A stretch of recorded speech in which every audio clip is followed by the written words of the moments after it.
You know that iOS 27 is launching very soon. In this video, I will be showing you exact official steps you need to take right now on your device so that the moment iOS 27 developer beta drops, it instantly appears on your device under developer beta and you will be able to install it instantly. The reason I am demonstrating this on the current iOS 26 because the setup is entirely identical. The method shown in this video is official, it is completely free and it requires no PC. First of all, before you begin, make sure that you have ample amount of battery life left. 50% or higher is recommended. Secondly, open settings and sign in to the same Apple ID you will be using at beta.apple.com. Once you are signed in, open it.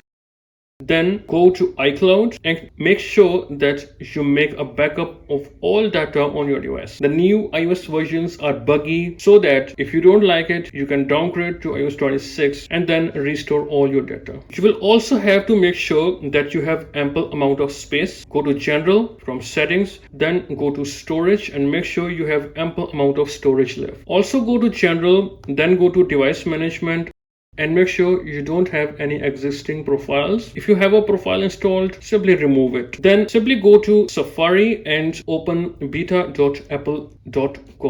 Scroll down and then hit sign up. Now here, simply sign in with the same Apple ID you are signed in with in your device's settings. Now I will quickly sign in. Once you are signed in, scroll down and you will see enroll your iOS device. Simply hit it. Then scroll down and you will see open beta updates. Simply hit it. You can open beta updates from here also, but for this video I will go to settings, then go to general, then go to software update, and here beta updates will show up. You can then hit beta updates and here you will see iOS 27 developer beta once it is available. So you will simply hit it. Once it is selected, you will simply go back and then under automatic updates, simply turn it on. Now, when you will refresh, you will see that iOS 27 developer beta is available for you to download and then update